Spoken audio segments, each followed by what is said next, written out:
is Barbara Bass, and I am back with another lesson. So, I don't have the microphone, so I hope you can hear me. Um, I think I touched on this yesterday, but there was a point that I just wanted to drive home in this video real quick.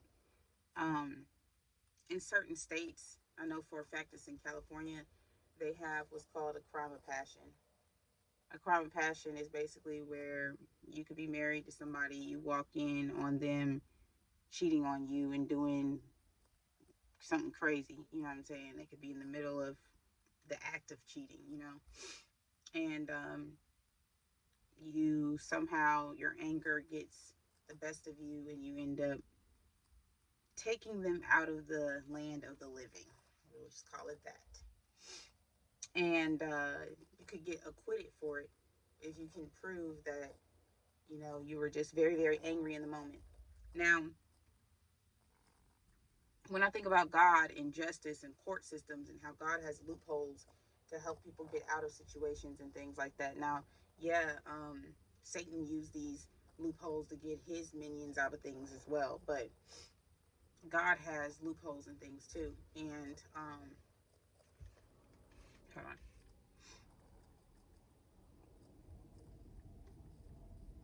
So yeah, so God has his loopholes or whatever too. So um,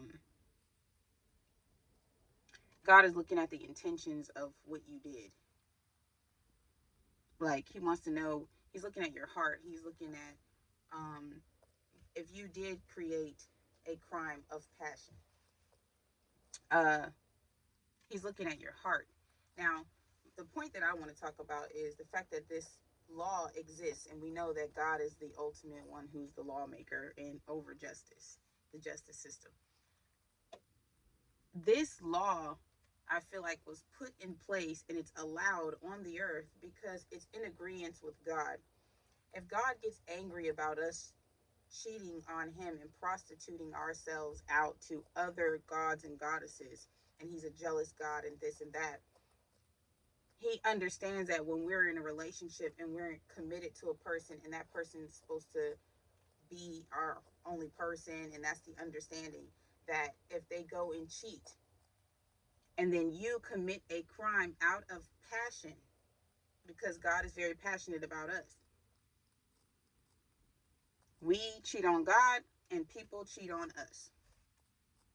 But God understands the feeling of being cheated on. That's why that law is in place, because God understands your anger in that moment of feeling cheated on. He understands. So that's why these laws are in place, because it's like, God is on your side. Like, yeah, that is a crazy crime of passion. That is something crazy that could happen. But I feel like that law is in place because God understands. He knows the passion that you may feel if you walked in on something like that. That's that crazy. It's like very hard betrayal. And so, you never know what emotions may come over a man or a woman to come in and see something like that happening. That's why that law is in place, because God understands. And so, yeah, that was the point that I wanted to drive home. Certain, I watch a lot of criminal shows and stuff because that's what I was into. One of my degrees is in criminal justice. And I know when I watch these crime shows that the main thing that everyone wants to know, I think I did talk about this yesterday, if this is the video that I did um, post, but in these crime shows, they are looking at, and in real life, they're looking at um, what is the motive? What was the person's intention? Why did they do what they did? Why did they commit said crime? And that's what it is. It's like your heart is literally being weighed, because it's like, is this person in the wrong and did something so crazy to you that made you be in the moment of passion and made you do this to them? Because if that's what it is, and there's an understanding that they're committed to you, and then you walk in on that type of betrayal and this happens, the court will still take your side. The person who did the unaliving, the court will still take that person's side, because by law, that person was supposed to be yours and belong to you. like in a commitment, you know what I mean? And then they went outside of that and betrayed you. So it just goes to show you that God is always on our side, man. Even things that may look like it's wrong or it's messed up or even sad that that happened, you know, it's like God still understands. He's still looking at the heart. That's why when people say only God can judge me, yeah, only God can judge you because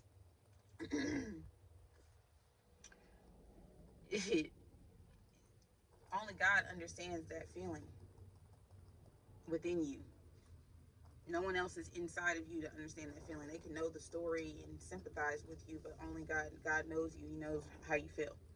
So that's why only Jesus is the one that's going to judge us, because Jesus is God and God knows us from head to toe. He knows our whole life. He has us written down in the book of life. It is written, everything that is going on with us.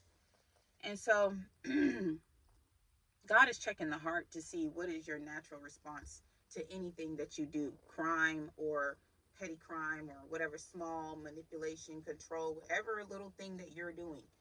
Um, Even if it's not manipulation and control, let's just say you just did something, and it's looked at as wrong.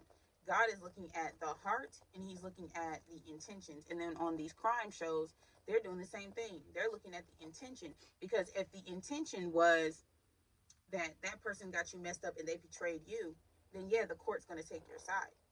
But if the intention was that you planned this out, let's say you set up your wife with some man, or you set up your husband with some woman and then walked in and premeditated a whole crime and acted like they hurt you. You walked in on something, but you set them up. You done hired a decoy and I don't know, threw some money at them, threw some a nice body at them, something that you know is their weakness. You didn't set them up, premeditated this whole thing, and then unalive them, and it comes out that really you was the one behind the whole thing.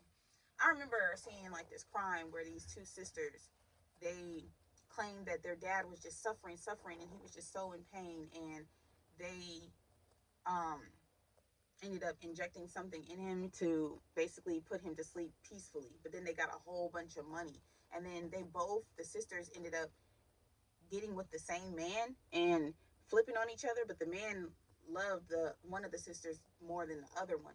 And the one that he didn't really like that is the one who confessed that, hey, me and my sister